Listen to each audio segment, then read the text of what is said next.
You ever notice how some weapons seem to be everywhere? You see an AK-47 or an Su-27 fighter jet, and it feels like there are a million different versions and knockoffs all over the world. But then you think about something like an American F-22 Raptor, and, well, you only ever see the real deal. It's a really fascinating difference, and believe me, it is no accident. So what is going on here? How come one superpower's entire arsenal gets remixed and replicated endlessly, while the others seems almost impossible to touch? We're going to dig right into that question, and let me tell you, the answer reveals so much more than just military secrets. I mean, just look at the difference here. It's pretty stark. On one side, you've got this massive family tree of Soviet and Russian designs. The T-72 tank, the Su-27 fighter, and they've spawned all these different variations across the entire globe. But on the other side, you've got these American icons, like the B-2 bomber or the Abrams tank, and they just stand alone. So what really causes this split? Well, the answer doesn't really start on the battlefield. It starts way earlier, back on the drawing board. It really all boils down to two completely different ways of thinking, two design philosophies born from totally different histories, geographies, and, of course, national goals. Okay, so let's start with the Soviet approach. Forged way back in the 1930s, their whole mantra was simple but brutally effective.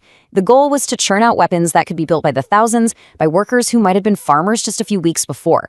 They had to be tough as nails, easy to fix with like a hammer and a wrench on some frozen battlefield, and most importantly, there had to be a lot of them. There's this classic old Cold War joke that just perfectly captures this idea. It goes that a Soviet factory worker kept stealing parts to try and build a bed for his apartment. But no matter how he put them together, he always ended up with an AK-47. It just goes to show you how deep this idea of simple, foolproof, mass-producible design was baked to the whole Soviet system. Meanwhile, you look across the ocean, and the US was taking a completely different path. See, being protected by two massive oceans meant the main military problem wasn't defending the homeland with a giant land army. It was about projecting power across the globe. And to do that, you need a technological edge. You need weapons that are incredibly precise, super complex, and all networked together. So, here's the really crucial part. Copying an American weapon isn't just about getting your hands on the blueprints. It's about being able to replicate an entire industrial ecosystem. You need world-class semiconductor facilities, cutting-edge material science, and the ability to manufacture tiny electronics with insane precision. That right there is the real wall that most countries can't climb. All right, so let's stop talking theory and look at a real-world example of how this all plays out. In China, well, China is the perfect case study. With its huge industrial power and global ambition, it's tried to reverse engineer tech from both sides. And the results have been, well, wildly different. When China got its hands on Soviet designs, man, things moved fast. Their very first jet fighter, a copy of the MiG-17, was up and flying in less than 2 years. Their version of the T-54 tank, about 3 years.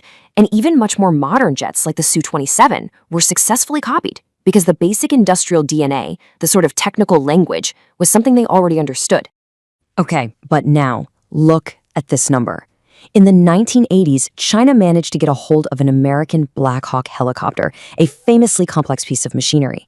It took them over 30 years to finally produce their own working version. 30! That just perfectly shows you the enormous technological jump it takes to copy one of these sophisticated American systems. So moving beyond just the design, the next layer of this puzzle is all about geopolitics. The way the US and the Soviet Union treated their allies created two completely separate global ecosystems for how military tech spread, or didn't spread, around the world.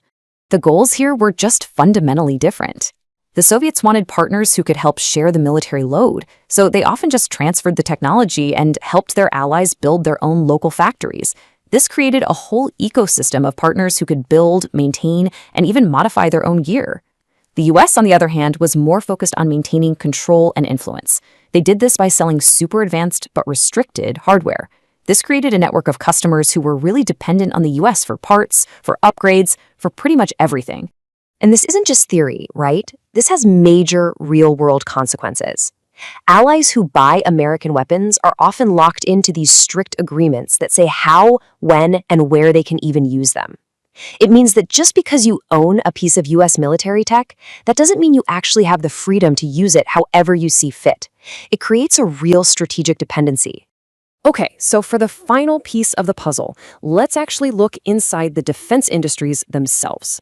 Because how a weapon is built can be just as powerful a security measure as any high-tech vault or armed guard. Just take the F-35 fighter jet as an example. Sure, Lockheed Martin is the main company, but they don't build the whole thing. The engine comes from Pratt & Whitney, the super advanced sensors and avionics come from Northrop Grumman, and critical bits and pieces come from over 1,600 other specialized companies. It's this huge, sprawling, decentralized network. So what does that mean? It means no single person, or even a single company, has all the pieces to the puzzle. The knowledge is so spread out and so specialized that even the Pentagon itself has found it almost impossible to just restart production lines for older weapons. The know-how is just scattered everywhere. So you end up with this really stark contrast. The US model is this giant, fragmented web of suppliers. The Russian model, which they inherited from the Soviet days, is super centralized. You have one main design bureau that handles a project from start to finish, which keeps all that critical knowledge right there under one roof. But, and this is a big but, that centralization creates a huge vulnerability. To get the money for these massive, next-generation projects, Russia often has to bring in foreign partners to help pay for it. And when you do that, you have to open up the books. That partner gets a front-row seat to your entire design, development, and testing process, and they can soak up all your key secrets along the way. All right, let's pull all these threads together. The reason we see this huge split in military hardware, the copied versus the one-of-a-kind, it really comes down to this collision of design philosophy, grand strategy, and industrial organization. So you can pretty much boil it down to 4 key differences. First, you've got a design philosophy of simple versus complex. Second, an aligned strategy of empowering your partners versus controlling your customers. Third, an industrial base that's centralized versus one that's a decentralized web. And finally, a market that's focused on making something good enough for lots of people versus making the absolute best for just a select few.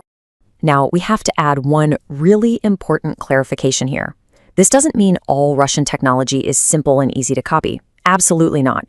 When we're talking about their crown jewels, their most strategic assets like nuclear submarines or the engines for their hypersonic missiles, that technology is every bit as complex and as closely guarded as anything you'll find in the West.